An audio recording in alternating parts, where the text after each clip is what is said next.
యువనేత ఆంధ్రప్రదేశ్ రాష్ట్ర క్రీడా ప్రాధికార వెనక్కి ఇంకా బాగా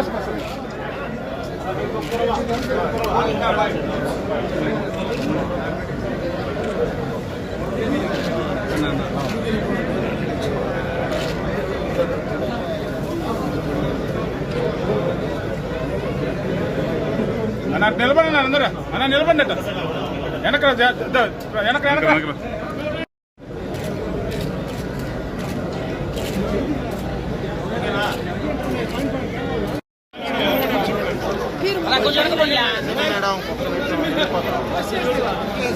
అట్టే ఉన్నా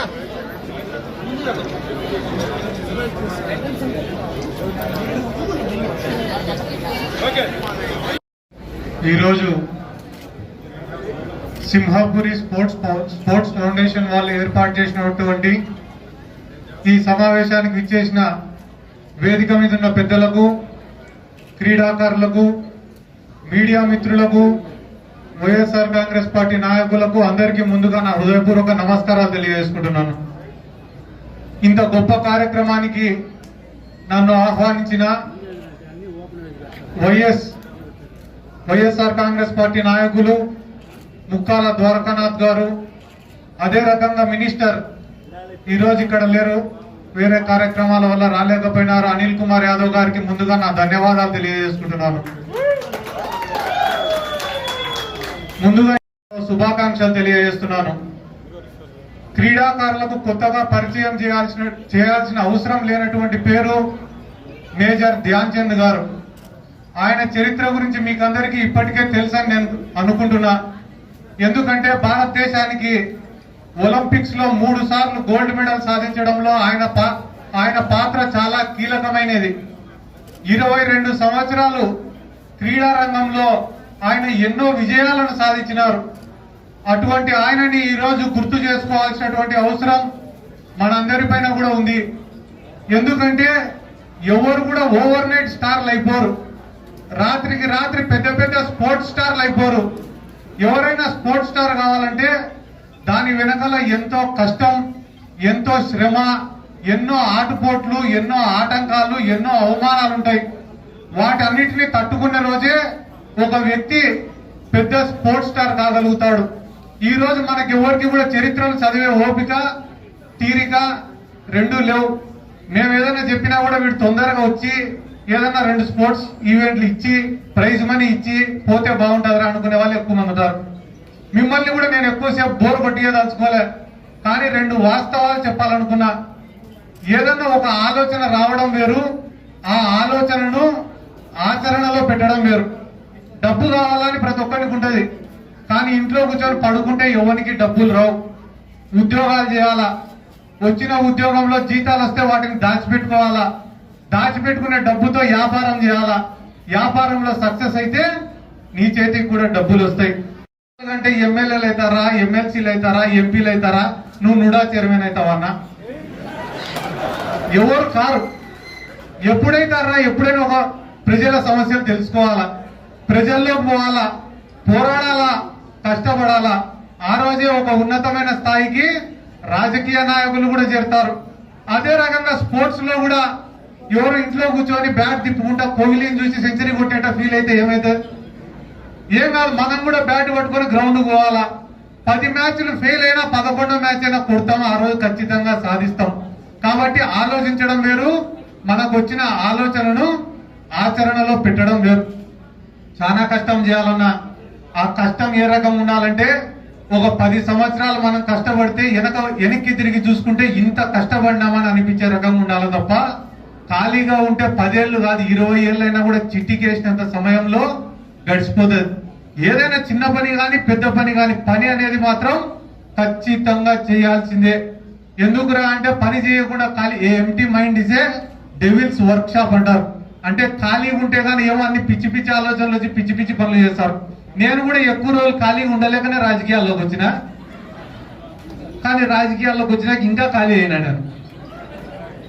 కాబట్టి ఈ స్పోర్ట్స్ గురించి ఎందుకు ఈరోజు మీకు అందరికీ చెప్పాలంటే చాలా గొప్ప ఫీల్డ్ ఇది. కానీ చాలా మంది ఏమరా అంటే సిగ్గుతోనో భయంతోనో బయటికి పోయి ఏమన్నా నేను కరెక్ట్ గా ఆడలేకపోతే నవ్వుకుంటారేమో అని చెప్పి ఎవరు రారు.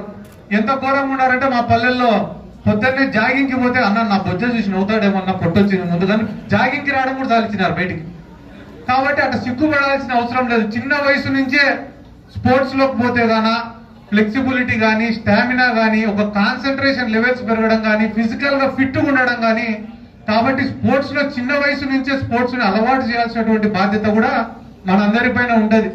స్పోర్ట్స్ లో ఉండే గొప్పతనం ఏమరా అంటే స్పోర్ట్స్ బాగా ఆడేవాడికి లీడర్షిప్ క్వాలిటీస్ బాగుంటాయి, సహచరులతో ఎట్లా మెలగాలనో వాడికి అలవాటు అవుతుంది, సమాజంలో ఎట్లా బతకాలనో అర్థమవుతుంది, చిన్న వయసున్న పిల్లలకు ఎట్లా మెలగాల, పెద్దవాళ్లకు ఏ రకంగా గౌరవం ఇవ్వాలనో తెలుస్తుంది, కష్టాలను ఎట్లా ఎదుర్కోవాలనో తెలుస్తుంది, ఏదైనా ఓటమి వస్తే ఆ ఓటమిని ఏ రకంగా స్వీకరించాలనో తెలుస్తుంది. అంత గొప్పవి ఈ క్రీడలు.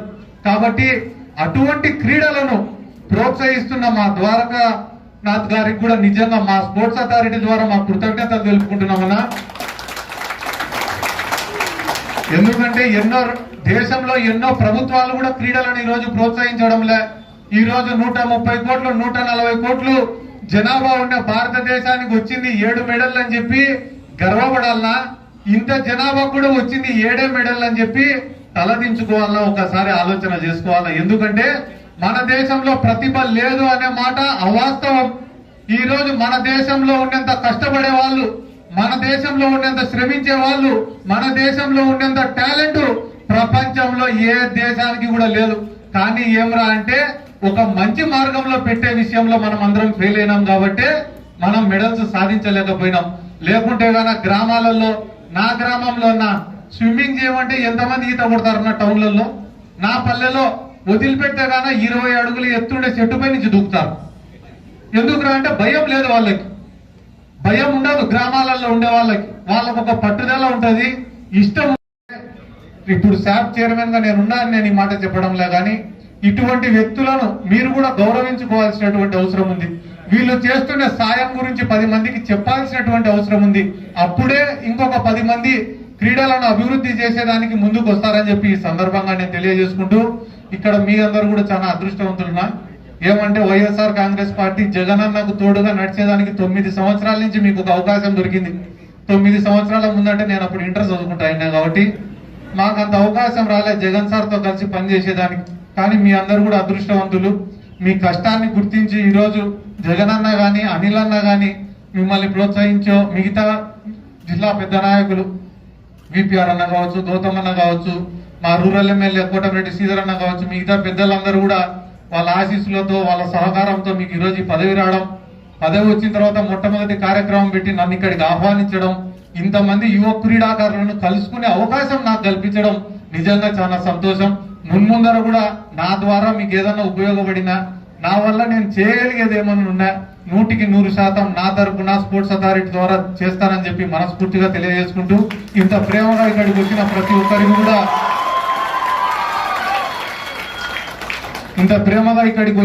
ఒక్కరికి కూడా నా శిరస్సు వంచి నమస్కారాలు తెలియజేసుకుంటూ సెలవు తీసుకుంటున్నాను.